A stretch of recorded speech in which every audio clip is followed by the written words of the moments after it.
शामलीचा गृहप्रवेश झाला आणि तिला आकाशच्या रूममध्ये घेऊन जाण्यात आले. ती आपला नवरा आकाशची वाट बघत रूममध्ये बसलीच होती की आकाशची बहीण रूममध्ये येत शामलीला म्हणाली, "वहिनी, तुम्ही झोपून घ्या. दादाला अर्जंट काम आले आहे आणि तो थोड्या दिवसांसाठी कामानिमित्त बंगलोर गेला आहे." "ठीक आहे," म्हणत शामली लग्नाच्या पहिल्या रात्री एकटीच झोपते. सकाळी जेव्हा ती सगळ्यांसाठी पहिल्यांदा गोड काहीतरी बनवत असते तेव्हाच किचनमध्ये चक्कर येऊन खाली पडते. तिची सासू नणंद घाबरतात आणि पटकन डॉक्टरला बोलवतात. डॉक्टर शामलीचं चेकअप करतात आणि काही टेस्ट पण करतात. त्यात खूप मोठा धक्कादायक खुलासा होतो. शामली ही 4 महिन्यांची गरोदर असल्याचं समजतं. जी मुलगी इतकी साधीभोळी होती, जी कॉलेजमध्येच काय पण कधीही कोणत्याच मुलासोबत साधे बोलायची सुद्धा नाही, कुणाला अंगाला साधा हात सुद्धा लावू द्यायची नाही, ती गरोदर कशी आणि तेही 4 महिन्यांची? कुणालाच या गोष्टीवर विश्वासच बसत नव्हता. आकाश तर कामानिमित्त बाहेर गेला होता, पण त्याची आई ही गोष्ट अजिबात सहन करत नाही आणि लगेच शामलीच्या वडिलांना, पुरुषोत्तम पाटील यांना फोन करते आणि तुमच्या मुलीला तुमच्या घरी परत घेऊन जा असं सांगते. शामलीचे वडील हे खूपच श्रीमंत होते. त्यांचे असे 10 हॉटेल होते आणि तेही 5 स्टार. त्यांनी आपली मुलगी शामलीचं लग्न आकाश या मोठ्या बिझनेसमॅन सोबत करून दिलं होतं. पण जेव्हा आकाशच्या आईचा असा फोन आला तेव्हा ते घाईतच आकाशच्या घरी गेले. आपली मुलगी 4 महिन्यांची गरोदर असल्याचं जेव्हा त्यांना समजलं तेव्हा त्यांच्या पायाखालची जमीनच सरकली, कारण तेही आपल्या मुलीला चांगल्या प्रकारे ओळखत होते. तीही त्यांच्या बाबांना तेच म्हटली की बाबा, मला काहीच माहीत नाही की मी गरोदर कशी झाले. मला तर कोणी पुरुषाने हातही लावलेला नाही. तिचे बाबा लगेच म्हणतात, तुझ्यात आणि आकाशमध्ये लग्नाच्या आधी असे काही घडले आहे का? बाबा, आजपर्यंत माझ्यात आणि आकाशमध्ये असं काहीही झालेलं नाही. त्याला तर मी आवडतही नाही, तरी त्याने माझ्यासोबत लग्न केलं. फक्त आईचे लिहून ठेवलेल्या डायरीसाठी लग्न केलं. डायरीचं नाव ऐकताच पुरुषोत्तम पाटील तिच्यावर चिडतात आणि म्हणतात, तू माझी मुलगी आहेस म्हणून तुझं लग्न झालं आहे, पण तू तर लग्नात दुसऱ्या कोणाचं बाळ पोटात घेऊन फिरत होतीस. चिडून ते डॉक्टरांना सांगतात की या मुलीची क्रिटिंग करून टाका. आम्हाला हे बाळ नको आहे. पण डॉक्टर क्रिटिंग करायला साफ नकार देतात. 4 महिन्यांच्या वरती दिवस भरले आहेत. आता क्रिटिंग करता येणार नाही. डॉक्टरांच्या बोलण्यावर शामलीच्या वडिलांना अजून टेन्शन येतं. आता काय करायचं? जी कधी तरुण मुलांकडे नजर वर करून बघतही नाही, ती माझी मुलगी असं कधी करू शकणार नाही असा त्यांचा विश्वास होता. त्यांना या गोष्टीवर विश्वास पटत नव्हता. म्हणून त्यांनी शामलीला आपल्या सोबत घेतलं आणि परत चांगल्या डॉक्टरकडे नेलं. डॉक्टरांनी तिचं चेकअप केलं आणि तेच सांगितलं की तुमची मुलगी 4 महिन्यांची गरोदर आहे. आता मात्र पुरुषोत्तम पाटील खूपच चिडले आणि आपल्या मुलीच्या गालात देत ते तिला म्हणाले, कुणाचं पाप आहे हे?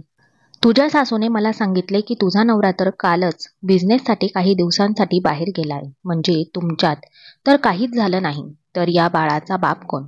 शामलीला मात्र आपल्यासोबत काय चालू आहे ते समजेना. ती सुद्धा खूप आठवायचा प्रयत्न करत होती, पण तिला काही आठवतही नव्हतं. तिचं तर आत्ताच लग्न झालं.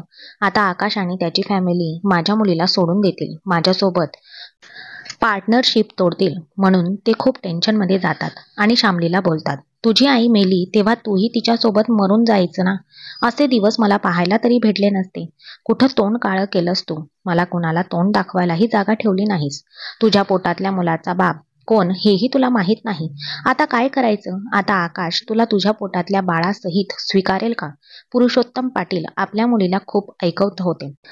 ती मान खाली घालून त्यांचं बोलणं ऐकून घेत होती, कारण तिच्यासोबत कधी, केव्हा, कुठे काय घडलं तेही तिला काहीच आठवत नव्हतं. बाबा, मी तशी मुलगी नाही, तुम्हाला चांगलंच माहीत आहे. मला खरंच काहीच आठवत नाही. ती वारंवार इतकंच बोलत होती. पुरुषोत्तम पाटील आपल्या मुलीला घेऊन आपल्या घरी परत आले. ती 6 वर्षांची होती तेव्हा तिची आई तिला सोडून गेली होती, कारण पुरुषोत्तम पाटील यांनी शामली 6 वर्षाची असताना सुमनसोबत दुसरं लग्न करून तिला घरात आणलं होतं आणि हा धक्का शामलीची आई सहन करू शकली नाही. ती आपल्या नवऱ्यासोबत आपल्या सवतीला बघू शकली नाही आणि म्हणूनच या धक्क्याने ती आपल्या 6 वर्षाच्या मुलीला सोडून देवाघरी गेली. सुमन आता शामलीची सावत्र आई बनली होती. 1 वर्षाच्या आत सुमनने सुद्धा एका मुलीला जन्म दिला. तिचं नाव तिचे 9व्या ठेवले होते. सुमनने कधीही शामलीला सख्या आईसारखे प्रेम दिलं नव्हतं. सुमन नेहमीच पुरुषोत्तम पाटीलचे कान भरायची. शामलीला त्यांच्याकडून बोलणे बसायचे आणि त्या टेन्शनमध्ये शामली नेहमीच जास्त जेवण करायची. गोड जास्त खायची आणि त्यामुळे ती वयाच्या 18व्या वर्षीच 25 वर्षाची असल्यासारखी दिसायची. दिसायला ती फारच सुंदर होती, पण तब्येतीमुळे ती जास्त वयाची वाटायची. आणि म्हणूनच पुरुषोत्तम पाटील यांनी आपल्या ओळखीतल्या मित्राच्या मुलासोबत तिचं लग्न ठरवलं, जो की खूपच श्रीमंत होता. पण आकाशनं जेव्हा शामलीला बघितलं तेव्हा लग्नाला साफ नकार दिला. पण आकाशच्या वडिलांनी आकाशला काहीतरी हळूवारपणे सांगितलं आणि फक्त एका डायरीसाठी आकाशने शामलीसोबत लग्न करायला होकार दिला. आणि मोठ्या धूमधडाक्यात तिचं लग्न सुद्धा पुरुषोत्तम पाटील यांनी करून दिलं. लग्नाच्या दुसऱ्याच दिवशी त्यांच्यासमोर आपली मुलगी 4 महिन्यांची गरोदर असल्याची बातमी समोर आली आणि रागात ते तिला आपल्या घरी घेऊन आले.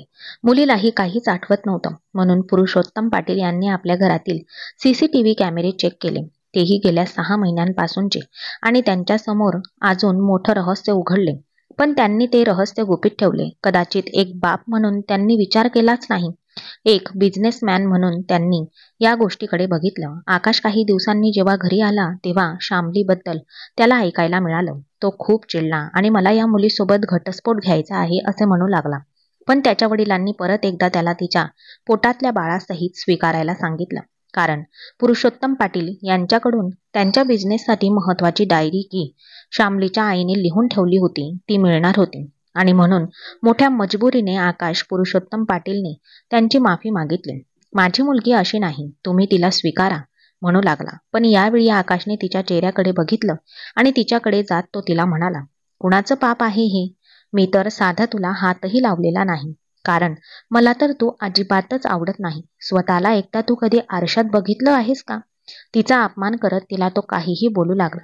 माझ्या वडिलांसाठी मी तुला स्वीकारायला तयार आहे असं बोलू लागला. माझ्याकडून प्रेमाची अपेक्षा तू करायची नाही असंही तो बोलला. आता मात्र शामली आई होणार होती. तिच्यातलं मातृत्व जागं झालं आणि तिने आकाश सोबत जाण्यास साफ नकार दिला. जायचं नाही. माझ्या आईनं लिहिलेली डायरी आता मी कुणालाच देणार नाही. माझं भविष्य आणि मी माझ्या बाळाचं भविष्य मी स्वतः लिहिणार, असं म्हणत ती आपल्या रूममध्ये निघून गेली. सुमनला आकाश खूपच आवडला होता. हा मुलगा जर माझा नवव्याचा नवरा झाला तर माझी नवव्या किती खुश राहील. तिच्या डोक्यामध्ये वेगळेच प्लॅन सुरू झाले होते. म्हणून तिने शामलीबद्दल पुरुषोत्तम पाटलांचे कान भरण्यास सुरुवात केली. आता तर पुरुषोत्तम पाटील सुद्धा शामलीला अपमानित करत असे. आकाशला शामलीची बहीण नव्या आवडायला लागली होती, पण आकाश आणि शामलीचा अजून घटस्फोट झाला नव्हता.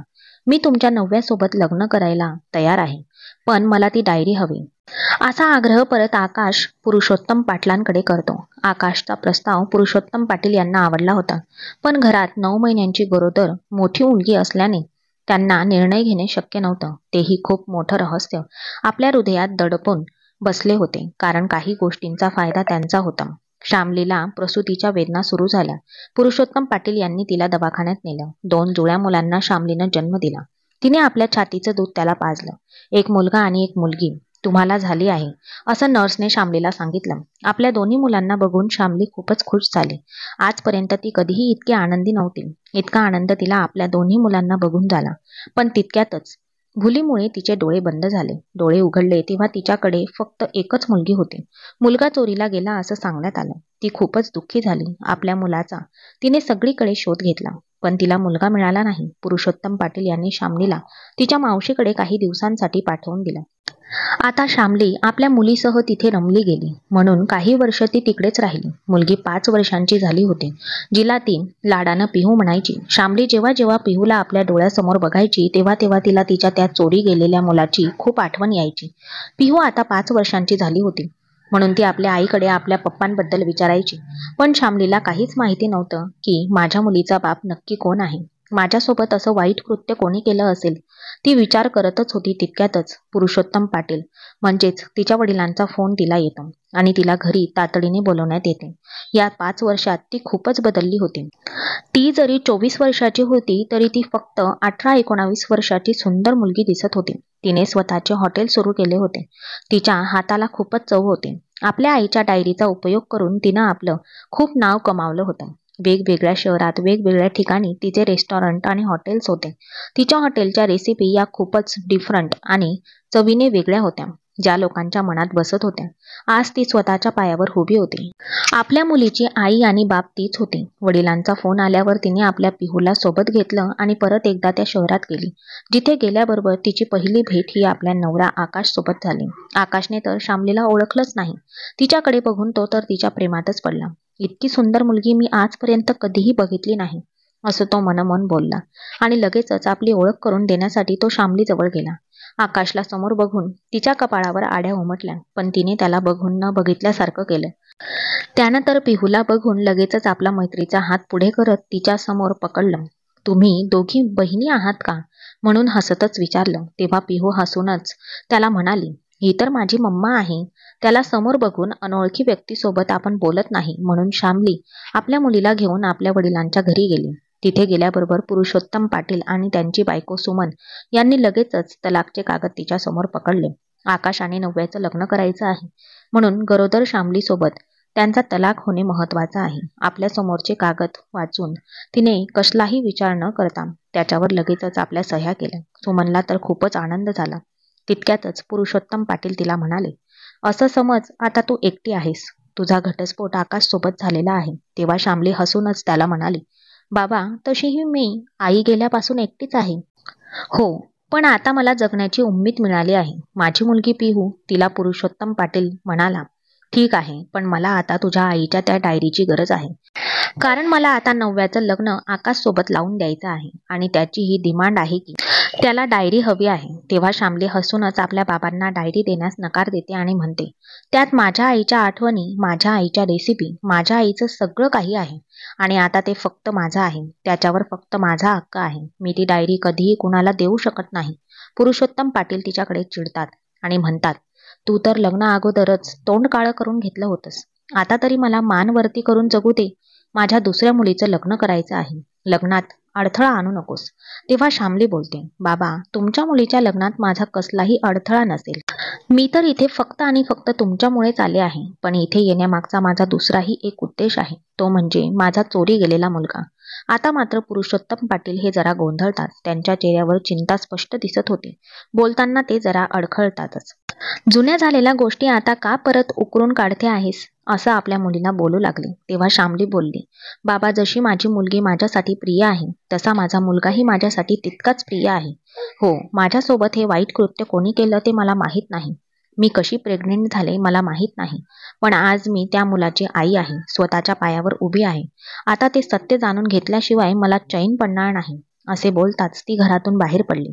आता मात्र पुरुषोत्तम पाटील चांगलेच टेन्शनमध्ये दिसत होते. श्यामलीमध्ये झालेला बदल बघून त्यांना जुन्या गोष्टी आठवू लागल्या होत्या. जर हे सत्य बाहेर पडले तर इतक्या दिवसांपासून केलेला प्लॅन आपला फेल जाणार, आपली प्रगती थांबणार. ते असा विचार करत होते. इकडे जेव्हा श्यामली घरातून बाहेर पडली आणि आपल्या कारमध्ये बसली, तेव्हा तिला एक वेगळीच फिलिंग आली.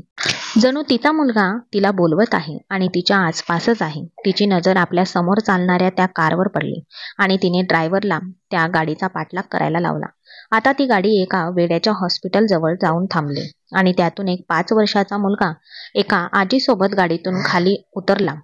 त्या मुलाकडे आणि बाईकडे बघून श्यामली क्षणभर स्तब्ध झाली. हे काय चालू आहे तिला समजत नव्हते, कारण त्या बाईच्या हातात ज्या मुलाचा हात होता तो अगदी पिहूसारखा दिसत होता.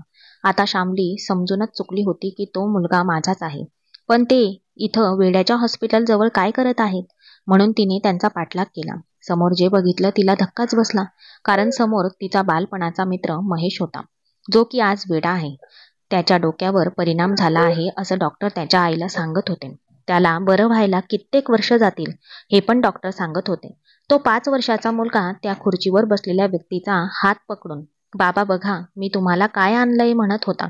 आता मात्र श्यामली विचार करू लागली, महेश आणि इथं तोही असा. तितक्यातच त्याच्या आईला फोन आला आणि ती बोलू लागली, हो पुरुषोत्तम पाटील बोला. आपल्या बाबाचं नाव ऐकून तर श्यामलीचं विचारचक्र जोराने सुरू झालं. कुठंतरी पाणी मुरत आहे. मला काहीतरी आठवत नाही. ती खूप विचार करते आणि डायरेक्ट आपली मुलगी पिहूला घेऊन ती महेशकडे जाते. महेशची आई तर श्यामलीला बघून जरा शांतच बसते, पण श्यामली आज आपल्या प्रश्नाचे उत्तर महेशच्या आईकडे मागू लागते.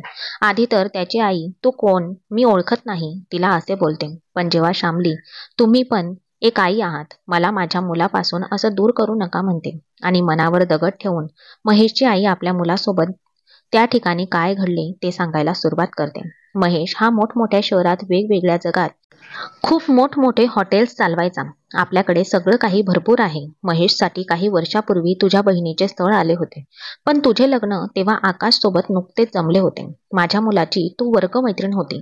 त्याने शाळेत कॉलेजमध्ये असल्यापासून तुझ्यावर प्रेम केले होते, पण त्याने तुला बोलायला कधीही हिंमत केली नाही. पण त्या दिवशी तुला झाडांना पाणी टाकताना बघितले आणि त्याच दिवशी तू समजून त्याने नव्यासोबत लग्न करायला होकार दिला.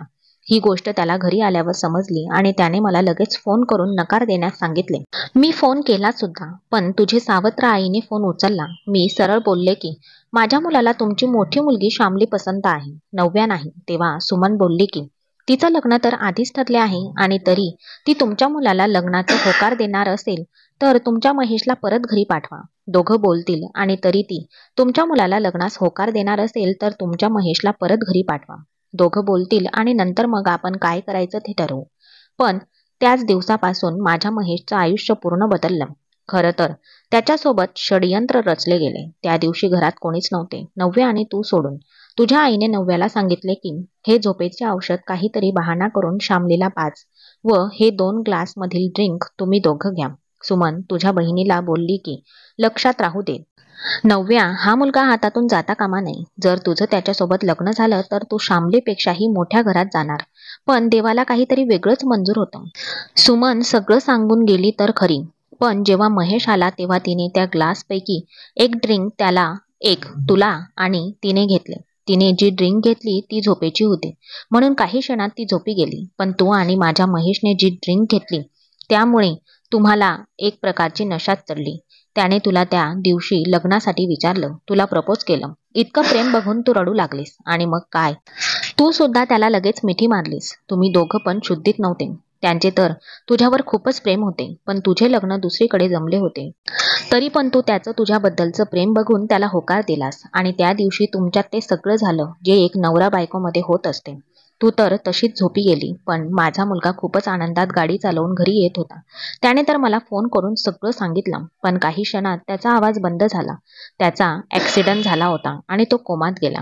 सांगता सांगता महेशची आई शांत झाली. शामलीचे डोळे पाण्याने भरले. पण मग तुम्ही आवाज का उठवला नाही? माझा मुलगा तुमच्यापर्यंत कसा पोहोचला? तिने हळू आवाजात विचारले. तेव्हा त्या परत बोलू लागल्या. माझा मुलगा 4 महिन्यांनी झाले तरी शुद्धीवर आला नव्हता. मी त्याच टेन्शनमध्ये होते की तुझ्या वडिलांचा फोन मला आला आणि त्यांनी तू माझ्या मुलांची आई होणार आहेस असे सांगितले आणि तुमची दोघांची त्या रात्रीची सगळी रेकॉर्डिंग मला पाठवली. आधी तर मला खूप आनंद झाला, पण पुढे ते जे बोलले ते ऐकून खूप दुःख झाले. आता शामलीने हाताच्या मुठी आवळल्या. आपल्या वडिलांबद्दल तिच्या मनात खूप राग आला होता. आपल्या आईने हे सगळं घडवून आणलं याबद्दल तिला खूप चिड होती. पण तिला सगळं जाणून घ्यायचं होतं की आपले बाबा, आपली सावत्र आई किती खालपर्यंत विचार करू शकतात. तितक्यात महेशची आई बोलली, तुझे बाबा मला म्हणाले तुमच्या मुलाला माझ्या छोट्या मुलीसोबत लग्न करण्यास होकार द्यायला सांगा. माझी मोठी मुलगी शामली तुमच्या मुलाच्या मुलांना जेव्हा जन्म देईल तेव्हा ते मूल मी तुमच्या स्वाधीन करेल. म्हणजे माझ्या मोठ्या मुलीचा संसार त्या आकाशसोबत तर छोट्या मुलीचा संसार हा तुमच्या मुलासोबत सुरळीत सुरू होईल आणि माझा बिझनेससाठी मला त्याचा खूप मोठा फायदा होईल. ही गोष्ट आपल्या दोघांमध्येच राहिली पाहिजे, बाहेर पडता कामा नये. तितक्यात मी माझ्या मुलाचा हाल त्यांना सांगितला. तो तर आता वेडा झालाय. त्याच्या डोक्याला मार लागलाय म्हणून डोक्यावर परिणाम झाले. आमच्याकडे सगळं काही असून आज त्याला कोणीच वारीस नाही म्हणून मी रडू लागले. तेव्हा 9 महिन्यांनी तू जेव्हा एका मुलाला आणि मुलीला जन्म दिलास तेव्हा तुझ्या बाबांनी मला आमच्या घरचा वारीस वंश दिला, तोही चोरून. आणि त्या बदल्यात तुझ्या बाबांनी माझ्या मुलाच्या अर्ध्यापेक्षा जास्त प्रॉपर्टी हिश्श्यात घेतली आणि ही गोष्ट बाहेर कुणाला समजता कामा नये हेही सांगितलं. माझ्या मुलाची मुलगी ही तुझ्या जवळच आहे हे मला माहीत होतं, पण ते तुझ्यासोबत असा काही अन्याय करतील हे मला मात्र माहीत नव्हतं. काही दिवसांनी मला कळालं की त्यांनी तर तुलाही बाहेर शहरात काढून दिला आहे आणि आकाशचं लग्न तुझ्या बहिणीसोबत ठरवलं आहे, तेही फक्त पैशांसाठी. एका डायरीसाठी आकाश आणि त्याची फॅमिली तुझ्या बहिणीला स्वीकारायला तयार झाले, कारण त्यांना माहीत होतं की त्या डायरीमध्ये श्रीमंत व्हायचं रहस्य दडलं आहे. जगावेगळ्या विविध रेसिपी त्याच्यात होत्या आणि म्हणूनच आकाशनं नव्याला लग्नासाठी होकार दिला. ज्या दिवशी मी तुझं बाळ, माझा वंश तुझा आणि महेशचा मुलगा हॉस्पिटलमध्ये घेऊन आले. त्याच दिवशी महेश कोमातून बाहेर आला. त्याच्या प्रकृतीमध्ये म्हणून सुधारणा होऊ लागली. आज 5 वर्ष झाले. तसे मी वंशला रोज हॉस्पिटलमध्ये घेऊन येते, जेणेकरून माझा मुलगा परत एकदा नीट व्हावा. महेशची आई रडू लागली. हे सगळं ऐकून शामलीला खूपच त्रास होऊ लागला. तिने प्रेमाच्या नजरेनं महेशकडे बघितलं. आपला बालपणीचा मित्र आपल्यावर इतकं प्रेम करतो आणि आपण प्रेम शोधत बाहेर भटकत होतो. बोलत ती त्याच्या जवळ गेली. महेशच्या हातावर तिनं आपला हात ठेवला. तिच्या डोळ्यातील पाणी त्याच्या हातावर पडलं. त्यानं हळूच तिच्याकडे बघितलं आणि त्याच्या तोंडातून आवाज आला, तोही 5 वर्षात पहिल्यांदा. शामी. हो महेश, मी शामली, तुझी शामली. आपल्या मुलीला तुला भेटायला घेऊन आले आहे, पिहू. आणि हा बघ आपला मुलगा वंश. म्हणून ती रडू लागली. शामली या 5 वर्षात खूपच बदलली होती. अतिशय सुंदर देखणी ती दिसत होती. एकदम फिट, स्लिम. म्हणून कदाचित महेशला तिच्याकडे बघून ती ओळखता आली नव्हती, पण तिचा स्पर्श त्याला ओळखीचा वाटला होता. आज तो पहिल्यांदा बोलला होता आणि त्यामुळे डॉक्टरांनी सुद्धा सांगितलं की जर तुम्ही अशाच त्याच्याकडे येत राहिल्या तर लवकरच त्याच्या प्रकृतीमध्ये सुधारणा होईल. तिने आपल्या मुलाला मिठी मारली. प्रेमाने त्याच्या चेहऱ्यावरून हात फिरवला. आज शामलीकडे सगळं काही होतं, पण आपल्या आई बापाने केलेला धोका तिला सहन होत नव्हता. म्हणून महेशच्या आईला आपल्या मुलीची आणि मुलाची काळजी घ्यायला सांगून ती रागातच आपल्या बापाच्या घरी गेली. घरी तर अगोदरच आकाश आलेला होता. शामलीला समोर बघून तो खूपच खुश झाला, पण आपल्या हातात ते घटस्फोटाचे पेपर बघून त्याला समजलं होतं की आपलं तिच्यासोबत आता कुठलंही नातं नाही. तिने आकाशला चांगलंच सुनावलं. आज ती 5 वर्षापूर्वीची जाडी वयस्कर मुलगी तुझ्यासमोर नाही का? आज मला असं सुंदर बघून लगेच स्वीकारायला तयार आहेस, तेही फायदा बघून. त्याला प्रेम म्हणत नाही. आणि तशीच नव्याकडे वळत ती नव्याला बोलली, जो मुलगा कधी बायकोचा होऊ शकला नाही तो तुझा काय होणार? सुमनकडे जात ती सुमनला म्हणते, 5 वर्षाची होते तेव्हा आई सोडून गेली आणि मी तुला माझी आई म्हणून बघितलं. तू जे म्हटले ते ऐकलं, पण तू कधीही मला तुझी मुलगी समजून माझ्यावर प्रेम केलंच नाहीस. त्या दिवशी तू जे काही केलं त्याने माझं पूर्ण जीवन बदलून गेलं. माझ्यासोबत तू महेशचं सुद्धा आयुष्य उद्ध्वस्त केलं. सुमन खाली मान घालून तिचं बोलणं ऐकत होती. तिने आता आपला चेहरा आपल्या बापाकडे फिरवला. ती तर माझी सावत्र आई आहे, पण तुम्ही तर माझे सख्खे बाबा आहात. तुमचाच वंश मी आहे, तरी तुम्ही माझ्यासोबत असं कसं वागू शकता? मुलीपेक्षा तुम्हाला पैसा हा महत्वाचा कसा वाटू शकतो? मी रोज स्वतःला कोसत होते, स्वतःलाच दोष देत होते. माझा मुलगा कुठे आहे तळमळीने विचारत होते तुम्हाला सगळ्यांना. माझ्या पोटातल्या बाळाचा बाप कोण आहे हे सुद्धा तुम्हा सगळ्यांना माहीत असून तुम्ही माझ्यापासून लपवून ठेवलं. वरून माझ्या मुलाबद्दल तुम्ही महेशच्या आई वडिलांकडून पैसे घेतलेत, त्यांच्या प्रॉपर्टी मधला हिस्सा घेतला. असे आई वडील असण्यापेक्षा मी अनाथ असते तर चांगलं झालं असतं. मला तर लाज वाटत आहे माझी की मी तुमची मुलगी आहे. तुम्ही असं कसं करू शकता मिस्टर पुरुषोत्तम? ती रागातच आपल्या बापांना बोट दाखवत बोलली. आकाशला सगळं काही समजल्यावर त्यानं लगेचच नव्यासोबत लग्न करण्यास नकार दिला आणि तो तिथून निघून गेला. तितक्यात पोलीस पण तिथे आले. आपली डिलिव्हरी झाल्यानंतर आपल्याच वडिलांनी आपल्या मुलाला पैसे घेऊन त्यांच्याच आजी आजोबांना विकलं, हा आरोप तिनं आपल्या बाबांवर लावला. आता पोलीस तिच्या बाबांना आणि आईला घेऊन पोलीस स्टेशनमध्ये गेले. नव्या खूप रडत होती. शामलीने तिला काही गोष्टी समजावून सांगितल्या आणि आपल्या बापाचा पूर्ण कारभार तिला सोपवून शामली परत महेशकडे निघाली. शामली हॉस्पिटलमध्ये आल्या आल्या महेशच्या आईला मुलांना पहिल्यांदा आज रिस्पॉन्स दिला. पहिल्यांदी तो बोलला आणि तो लवकरच आता रिकवर होईल असे डॉक्टरांनी सांगितलं. त्या खूपच खुश होऊन तिला बोलत होत्या. तिलाही खूप आनंद झाला. आपला मुलगा आणि मुलगी आज तिला भेटले होते. तिच्याकडे आज सगळं काही होतं. तिने महेशच्या आईला, पिहूला आणि वंशला घरी घेऊन जायला सांगितलं आणि ती स्वतः हॉस्पिटलमध्ये राहून महेशची काळजी घेऊ लागली. लवकरच तिच्या प्रेमाने त्याच्या प्रकृतीत सुधारणा झाली. त्यानं तिला ओळखलं आणि परत एकदा कडकडून मिठी मारली. मला सोडून तर जाणार नाहीस ना? तो तिला बोलला. कधीच नाही, तीही त्याला म्हणाली. आता 2 महिने झाले होते. महेश पूर्ण बरा झाला होता. शामलीने त्याची खूप चांगल्या प्रकारे काळजी घेतली होती. आता महेशच्या आईने शामली आणि महेशचं लग्न अगदी साध्या पद्धतीने कमी लोकांमध्ये लावून दिलं. महेश खूपच खुश होता.